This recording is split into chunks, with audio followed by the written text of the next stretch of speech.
এই ব্রো, কি অবস্থা?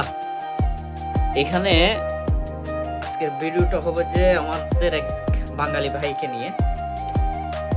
এখানে যে ভিডিও একটা যেটা দেখতেছেন, তারা হচ্ছে যে শরিকের পক্ষ থেকে, সৌদি আরবের কোন একটা শরিকের পক্ষ থেকে তাদের কাজ হলো যে প্রতি এলাকায় এলাকায় গিয়ে মশা নিধনের স্প্রে করা।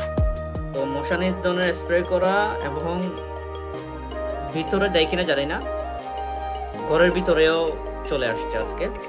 কপিলে ডেকে বলতেছে যে এরা এদেরকে জায়গা করে দেয় যাতে করে ওরা স্প্রে করতে পারে। তো আসলেও বাঙালি বাঙালি এসে স্প্রে করে চলে যাচ্ছে।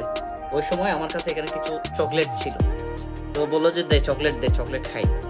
তো চকলেট দিলাম। চকলেট দেওয়ার পর সে আমাকে প্রথমে এরকম একটা বক্স এনে দিল। এরপরে বললো